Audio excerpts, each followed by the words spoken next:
बोला एक काम करो, तुम अपने पुत्र का नाम, आपकी बार जो पुत्र होगा उसका नाम नारायण रख लेना। तो यहीं से सुकृति बनी। बेटा नारायण इधर आओ, बेटा नारायण इधर आओ।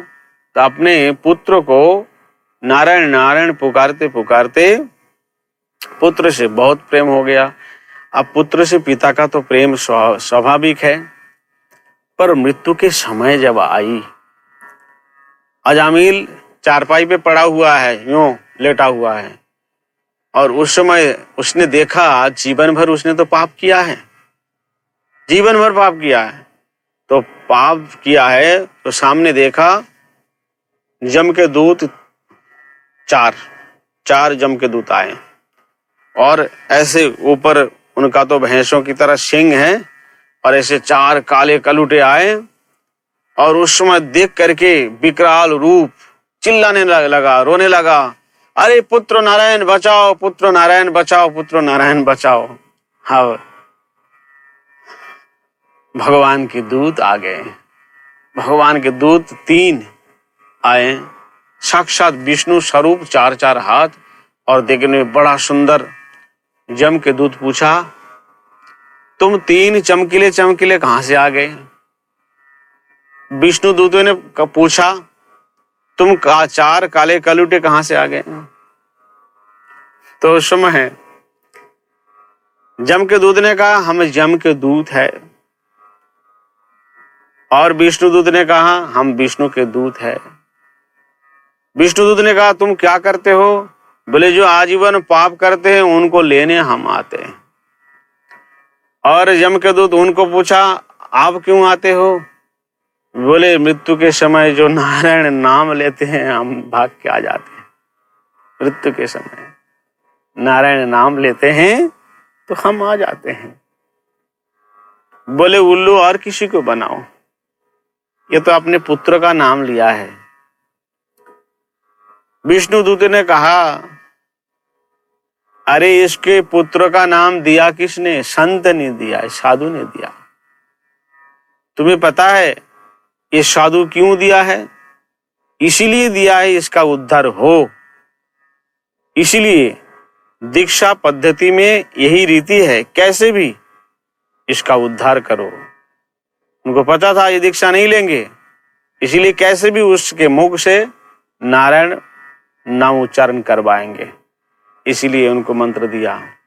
और दूसरी बात, ये संत ने नाम दिया है, तो संत लोग भी ओम नमो नारायण मंत्र जाप करता है, इसीलिए अपने गुरुजी के द्वारा प्राप्त हुए जो मंत्र हैं उसी को दिया है इनको। तो उस समय विष्णुदूत कहते, नहीं नहीं, हम छोड़ेंगे नहीं, हमारे मालिक ने हमें भेजा है, हम ऐसे खाली हाथ नहीं लौट सकते हैं, खाली हाथ नहीं जा सकते हैं। ये आपने पुत्र का नाम लिया है। बोले, ए सुनो, इसके पुत्र का उम्र कितना होगा? 5 साल, 6 साल, 7 साल, कितना होगा इतना? और हमारे मालिक नारायण तो अनंत है, अनादि के आदि अनंत है वह नारायण। तो नारायण का नाम कहीं किसी का था तब तो इसके पुत्र का नाम दिया है। तो इसका मतलब ये है हमारे नारायण का ही नाम दिया है, इसीलिए तुम मान लो, नहीं तो खूब पिटाई करेंगे, खूब पीटोगे। तो जैसे मारपीट हुई, विष्णु के दूत इनको पीट के मारपीट करके यहां से भगा दिया। तो यम के दूत अपने मालिक के पास जाकर के यम दंड फेंक दिया। जैसे कोई नौकरी करते हैं तो कंपनी के मालिक एक ब्याज देता है उनको, ब्याज, ये हमारे कंपनी का ही ये सेवक है। तो यमराज एक दंड दिया था, उसको लेके चलते हैं। तो जब यम दंड फेंक दिया, बोले आपकी नौकरी हमें नहीं करनी। बोले क्यों, क्या हो गया? बोले आपने भेजा, हम लेने के लिए गए, और वहां 3 चमकीले चमकीले कहां से आ गए? बोले आपने पूछा, कोई नाम पूछा? बोले हाँ। वो बोले विष्णु का दूत। बोले अच्छा, विष्णु का दूत, भगवान नारायण का दूत। बोले सुनो, भगवान नारायण का नाम लिया है तो हम लोग छोड़ के चले आए, बहुत अच्छा किया है। मृत्यु के समय यदि कोई व्यक्ति भगवान नारायण का नाम लेते हैं तो फिर हमारे पास वे आते नहीं हैं, वे नहीं आएंगे हमारे पास। तो वो तो सही किया है। तब उन्होंने कहा जमकेदूत, इस नाम की इतनी महिमा है, भले हाँ हमारे यहाँ यदि इस नाम को जाप कर दें तो सारे पापी तापी सब उद्धार हो जाएंगे। बोले इस नाम की इतनी महिमा? बोले हाँ। बोले हम 12 लोग जानते हैं इस नाम की महिमा। कौन कौन जानते हैं? स्वयंभू नारद शंभु कुमार कपिल मनु प्रहलाद जनक भीष्म बलिर वैया सखी वयम। बोले 12 लोग हैं, लास्ट में मैं हूं। सबसे पहले कौन है? स्वयंभू मतलब ब्रह्मा जी, उसके बाद नारद, स्वयंभू नारद शंभु भोलेनाथ, स्वयंभू नारद शंभु कुमार कपिल मनु।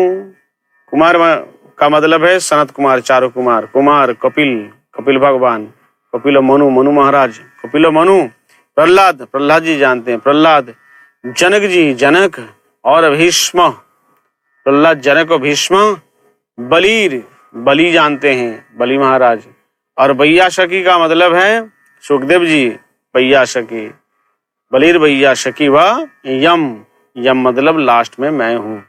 ये 12 लोग जानते हैं।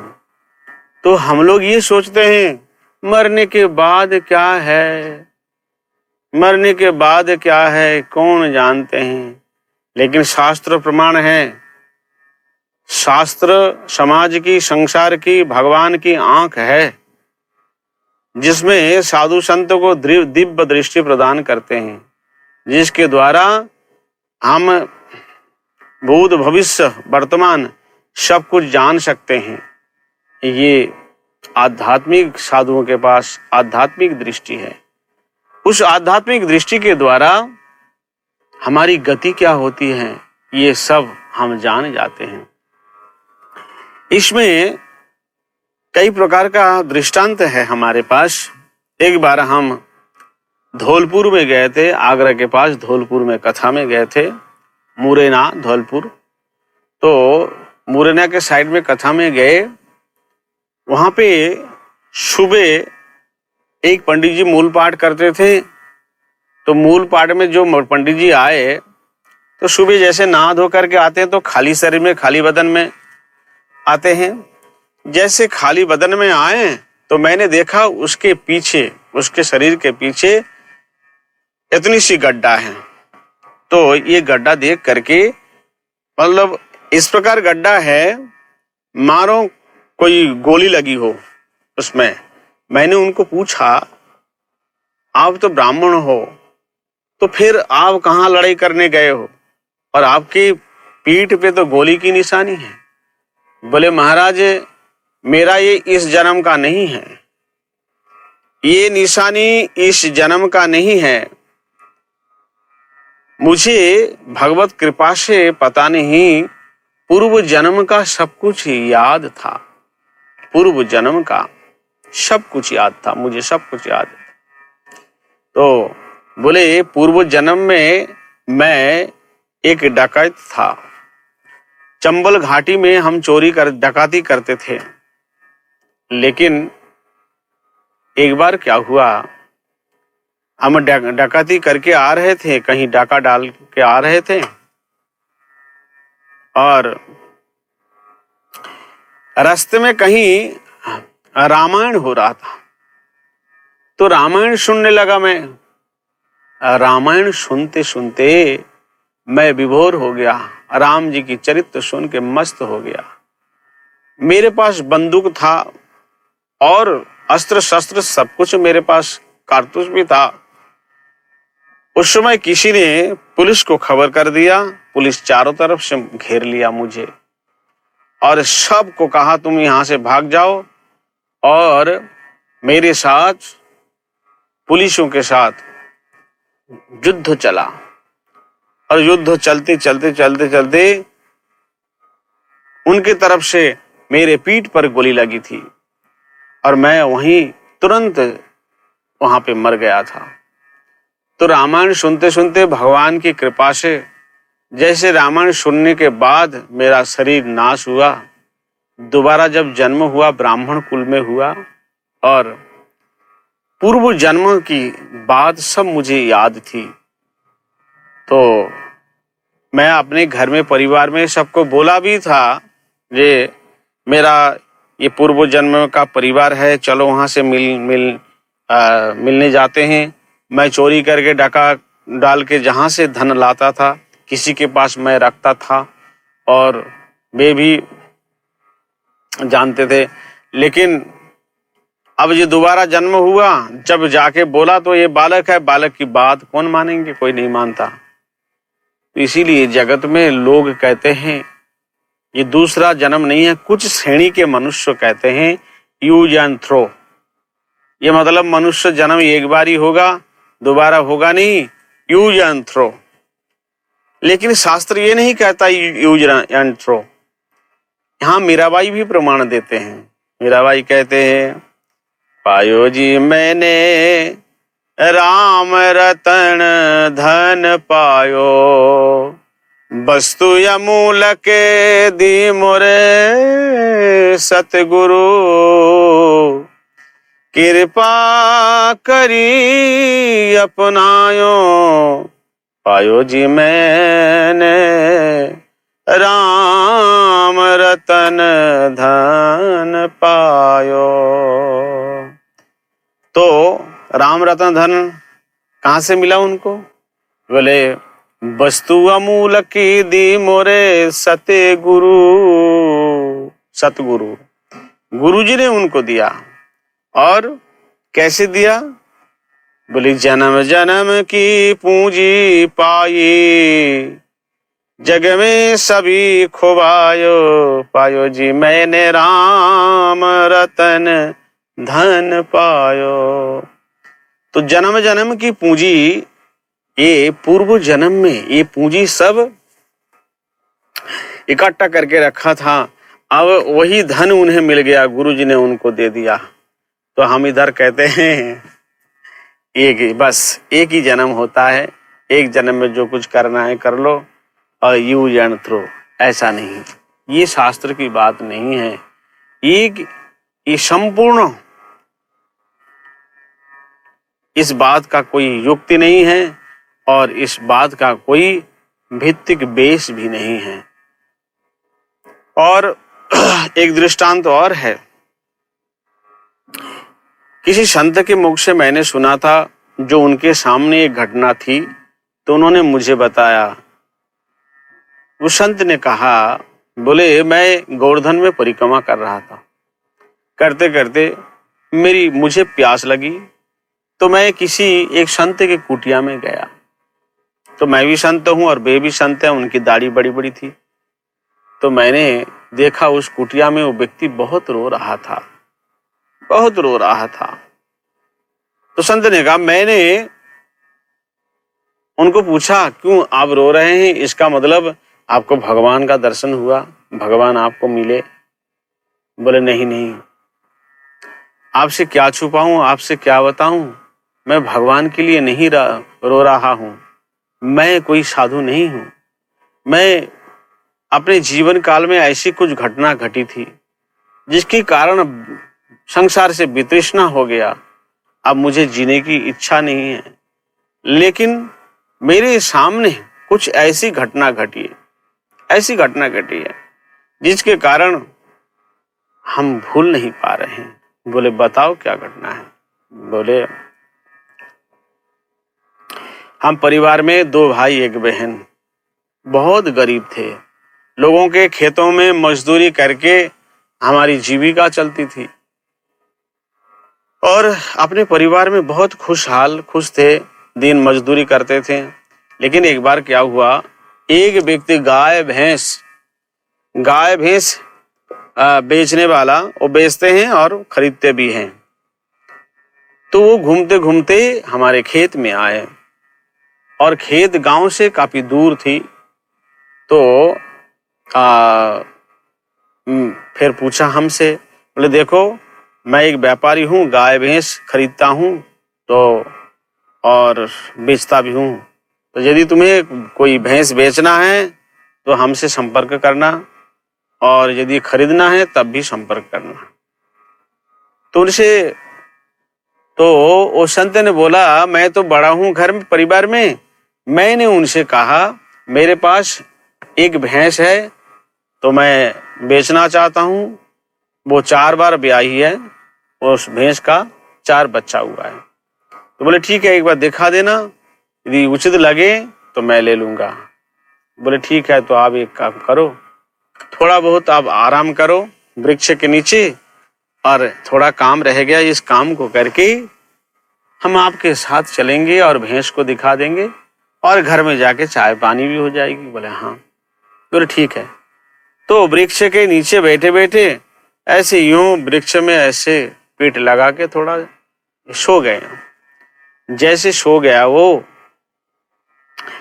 तो उनकी जो छोटी बहन और भाई था दोनों आए, आके देखा उसके जेब में बहुत पैसा है। हाँ, तो जेब में पैसा देख करके उसके भैया ने निकाल लिया, और जैसे निकाल ली उसने, तो जैसे उसकी निद्रा भंग हुई, देखते देख रहे हैं हमारे जेब का पैसा कहाँ गया, पैसा कहाँ गया। तब वो भागते हुए गए, बोले सुनो, तुम लोगों का काम है, मेरे पैसा तुम लोग, यहाँ तो आसपास में कोई है नहीं, तुम लोग ही लिया है। आपस में बहुत दंड छिड़ गया, बहुत झगड़ा हो गया। झगड़ा करते करते उसके छोटे वाले भैया ने उसके सिर पे फावड़े से मार दिया। जैसे फावड़ा मारी तो तुरंत वहीं लुढ़क गए और वहीं उसका प्राणांत हो गया। अब जब मर गया तो आप क्या करें? अब तीनों ने क्या किया, उस जमीन में मिट्टी खोद के जमीन में गाड़ के चले आए, किसी को पता नहीं चला, और बहुत गड्ढा करके अंदर उसको डाल दिया, और गांव से काफी दूर था, किसी को पता नहीं चला। लेकिन धीरे धीरे वो पैसा तो ले आए, बहुत पैसा था। गांव में आकर के कुछ पैसा और जोड़ करके एक ट्रैक्टर ले लिया उसने। ट्रैक्टर लेने के बाद गांव में धीरे धीरे ये बहुत पैसा वाला हो गया। कहाँ गांव में सबसे गरीब था, अब गांव में सबसे अमीर है। 4-5 ट्रैक्टर इसके पास है, जमीन बहुत ज्यादा है, उसके पैसे से हो गया धीरे धीरे। लेकिन बाद में क्या हुआ, तो संत कहते हैं, जो कुटिया में बैठे थे वो कहते हैं, मेरा एक बच्चा हुआ, एक लड़का हुआ। तो जब लड़का हुआ तो उससे लड़का 7-8 साल जब हो गया तो इतना बीमार पड़ गया, उसको ठीक करने के लिए मेरा 2 ट्रैक्टर बेचना पड़ गया। जमीन आधी बिक गई, मेरे हिस्से का जितना था सब बेच दिया। लेकिन वो बालक स्वस्थ नहीं हुआ। अब उसके बीमारी भी डॉक्टर पकड़ नहीं पा रहे हैं, पैसा भी सब खर्च हो रहा है, और वो चारपाई पे लेटा पड़ा हुआ है। अब मैंने हाथ उठा दिया, मेरे पास तो कुछ है नहीं है। तो फिर एक बार सारे रिश्ते नाते सब ये आ रहे हैं, वो आ रहे हैं, चारों तरफ से आ रहे हैं। एक दिन बालक ने कहा, अब एक काम करो, सबको बुलाओ, मैं सबको देखना चाहता हूँ, मेरी मृत्यु नजदीक है, आप सबको एक बार बुला लो। तो सारे परिजन आ गए। जैसे आए तो उसमें पिताजी को बुला, तुम इधर आओ। बोले क्या आप मुझे पहचानते हैं? बोले तू तो मेरा बेटा है। बोले नहीं, तुम्हारा बेटा नहीं, मैं तुम्हारा बेटा नहीं हूं। तुम मिट्टी में किसको गाड़ के आए थे, तुम्हें पता है, याद है? मैं वही हूं जो तुम मिट्टी में गाड़ के आए थे, और ये संपत्ति किसकी थी? सब मेरी थी, और मेरे पीछे खर्चा हो रहा है। तुम्हारी बहन की शादी हुई, तुम्हारे बहन के पति को मैंने मार दिया है, तुम्हें पता नहीं है, मैंने ही मारा है। ये नहीं, तुम कहाँ जाओगे? मैं और 2 बार आऊंगा तुम्हारे पास, कहीं भी जाओ, मैं छोड़ नहीं सकता। इस प्रकार से तुम लोगों ने मुझे पीट पीट के मारा है, छोड़ूंगा नहीं। 2 बार और आऊंगा, कहीं भी जाओ तुम, तुम्हारे पीछे मैं जाऊंगा। तो उस समय वो कहते हैं, मैं उसी वक्त उसी समय घर को छोड़ दिया और यहाँ आके भगवान के शरण में रो रहा हूँ, प्रभु मेरी क्या दशा होगी। अब मुझे मैं कहाँ जाऊं, क्या करूं, मुझे समझ नहीं आ रहा है, इस पाप का खंडन मैं कहाँ से जाके करूं। तो लोग कहते हैं हाँ ये पाप पुण्य कुछ नहीं होता है, जैसे मर्जी खाओ जैसे मर्जी पियो। ये भागवत का सिद्धांत नहीं है, शास्त्र का सिद्धांत नहीं है, साधु संत का सिद्धांत नहीं है। श्रीमद् भागवत में इसी षष्ठ स्कंध में लास्ट में एक चित्रकेतु नाम के एक राजा थे। चित्रकेतु, उनकी बहुत रानियां थी चित्रकेतु राजा की, लेकिन संतान एक भी नहीं। उनके गुरुजी थे अंगिरा ऋषि। अंगिरा ऋषि से कहते हैं, गुरुदेव मेरे घर में इतनी रानियां हैं फिर भी बच्चा कोई नहीं है और इतना संपत्ति है, तो हम क्या करें गुरुजी, मेरा मन बहुत खराब है। तो उस समय अंगिरा ऋषि ने उनको एक फल दिया, बोले सुनो किसी एक रानी को खिलाओ, एक रानी को खिलाओ जरूर बच्चा होगा। तो सबसे बड़ी रानी को खिलाया और उन पे एक बच्चा हो गया, एक बेटा हुआ। लेकिन और जितनी रानियां थी तो वो तो ईर्ष्या करने लगी, चलने लगी, अरे इनका बच्चा हुआ, इनके संपत्ति सब इस बच्चे को दे देंगे और इसके बच्चे के माँ को बहुत सुख मिलेगा, और हमें तो बच्चा नहीं हो रहा है, पतिदेव हमारे महाराज उनको ज्यादा प्यार करेंगे। ये सभी मिल करके क्या किया, उस बालक को भोजन के साथ विष मिला करके, खाने के साथ विष मिला करके उसको मार दिया। और बालक जैसे मर गया तो चारपाई में पड़ा है और सब के सब रो रहे हैं। पिताजी भी, चित्रकेतु जी भी छाती पीट रहे हैं। अंगिरा ऋषि आए, गुरुदेव जी आए और नारद जी साथ में आए। गुरु जी कहते हैं, अरे मैंने तुझे बोला था पुत्र का सुख तेरे नसीब में नहीं है, तो फिर भी पुत्र मांगा, मैंने तो फल दिया था पर तू रक्षा नहीं कर पाया, मैं क्या करूं। बोले गुरुजी आप कुछ भी सुना दो, ये हम सुनेंगे नहीं, इस समय आप हमें अपना पुत्र को दे दीजिए, अपना पुत्र को दे दीजिए। बोले मैं नहीं दे सकता। बोले गुरुजी मैं आपके सामने अपनी छाती पीट पीट के मैं यहीं मर जाऊंगा। तो जब चिल्लाने लगा, रोने लगा, बिलखने लगा, नारद जी कहते हैं, अरे अंगिरा जी अब हट जाओ, अब हट जाओ, मैं उनको समझाता हूँ। नारद जी आए। नारद जी कहते हैं, आपको क्या चाहिए बताओ। बोले अपने पुत्र को चाहता हूँ। बोले भगवान को पुत्र मानो ना। बोले नहीं, ये उपदेश मुझे भी आती है, मुझे पुत्र दे दीजिए। बोले ठीक है, शांत रहो, एकदम चुप हो जाओ, शांत हो जाओ। जैसे महाराज शांत हुए तो नारद जी ने क्या किया, नारद जी ने तुरंत उसी जीवात्मा को आह्वान किया। बोले कुछ मिनट के लिए तुम आ जाओ। जैसे जीवात्मा आए और उसमें उसके शरीर में प्रवेश किया, तब तक वो जम के दरबार में और जम के पास जाकर के पूरा हिसाब देख के आए, पूरा लिस्ट देख के आया, ये कितने बार जन्म हुआ और कितने पिता बने, माता बने, ये सब देख के आ गया वहां से। तो जैसे वो लड़का उठ के बैठ गया, चित्रकेतु राजा यूं जाकर के उसको गले से लगाने लगा, तो तुरंत बालक ने उसको फेंक दिया अपने पिताजी को। बोले अरे मैं तेरा पिता हूं और तू मुझे हटा रहा है, तू मुझे फेंक रहा है, हाँ धिक्कार दे रहा है। तो बोले आप हमारे पिता? बोले हाँ। बोले किस जन्म के पिता? बोले क्या तेरे 10, 20, 50 पिता है क्या? बोले हाँ, अरे हजारों पिता हैं। बोले तुझे कैसे पता? बोले मैं तो अभी लिस्ट देख के आया हूँ जमराज के यहाँ से, अभी देख के आया हूँ। बोले अच्छा देख के आया? बोले हाँ, मैं अभी यमलोक में गया था, वहां पे देखा मेरा कितना जन्म हुआ, अब कितना शरीर मैंने प्राप्त किया, अब लास्ट में आपके पास आए थे हम। तो उस समय राजा चित्रकेतु तुरंत घर से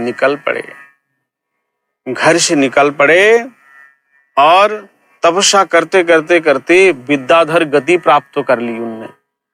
विद्याधर गति, उन पे एक विमान है और उसी विमान में चत्र तत्र भ्रमण करते हैं। करते करते एक बार कैलाश पर्वत में गए और वहां देखा भोलेनाथ महायोगी है। अपने स्त्री पत्नी को जंघा पे बैठा करके पार्वती को, सती को जंघा में बैठा करके संत को उपदेश दे रहे हैं।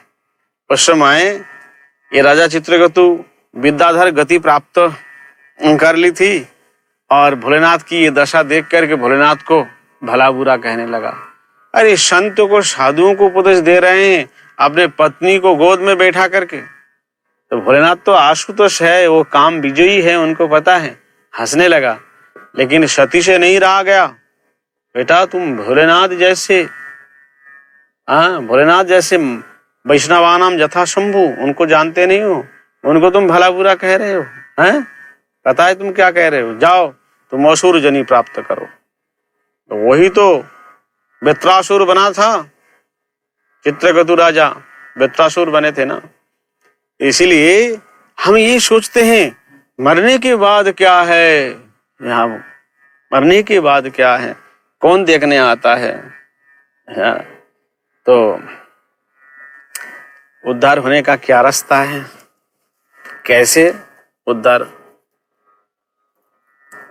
कैसे हमारी उद्धार होगी? हम कैसे भगवान के पास जाएं? सत्संग, एकमात्र सत्संग के बिना विवेक जागृत होता नहीं है। इसीलिए गोस्वामी जी कहते हैं बिनु सत्संग विवेक न होई, बिनु सत्संग विवेक न होई, राम कृपा बिना सुलभ न सोई, बिनु सत्संग विवेक न होई, बिनु सत्संग विवेक न होई। देखो सत्संग एक ऐसी चीज है, सत्संग में जो व्यक्ति आते हैं, अच्छा ये एक बात है, दुनिया में बहुत प्रकार के लोग वे भी सत्संग करते हैं। तो वे क्या सत्संग है? जैसे दुनिया में बहुत प्रकार के लोग हैं, वे भी सत्संग करते हैं। कहीं असतपाल है तो कहीं हरामपाल है। तो ऐसे लोग जो सत्संग नाम से दुकानदारी चला रहे हैं, तो क्या सत्संग है? उसमें भगवान नाम की कोई चीज ही नहीं है, यानी कि भगवान से विमुख करवा रहे हैं सब लोगों को। हम भगवान से जोड़ने की प्रयास कर रहे हैं लोगों को, और ये क्या करते हैं? भगवान से अलग कर रहे हैं और उल्टा चोर कोतवाल को डांटे, ऐसी ऐसी भाषा बोलते हैं, ऐसी वो हम क्या करें? भोले भाले लोग जो कभी शास्त्र पढ़ते नहीं हैं। अच्छा हमने देखा है, हमारे भी बहुत सारे ऐसे भक्त हैं, शिष्य हैं, उनको कहते हैं तुम बोलो धर्म क्षेत्रे कुरुक्षेत्रे श्यामावेता जुजुष्व मामा का पंडोवस्व कीम कुर्वत संजय। बोले महाराज जी आप कितना भी कोशिश कर लें, लाख कोशिश कर लें, ये उच्चारण नहीं कर सकते हैं, हम नहीं कर सकते हैं। अरे हरे कृष्ण कृष्ण कृष्ण हरे हरे, हरे राम राम राम हरे हरे, ये इतने भगवान का, ये इतना भगवान का नाम, ये इतना भी बोल नहीं पाते हैं। यदि हरे कृष्ण बोले तो बोले हरे कितना, मतलब दुनिया भर है क्या, कितना कितना करते करते हरे कितना, हाँ कृष्णा बोल नहीं पाते हैं। तो ऐसे ऐसे लोग जो धर्म का ज्ञान नहीं है, कभी ना तो संत के पास गए, ना तो गीता पढ़ा, ना तो रामायण पढ़ा, न कुछ भी पढ़ा नहीं, तो जानते कुछ नहीं है और मानेंगे भी कुछ नहीं। और कहते हैं ये बीमारी ठीक कर दिया, वो कर दिया, ऐसे कर करके भगवान से विमुख हो रहे हैं। तो हम कहते हैं ये सत्संग नहीं है,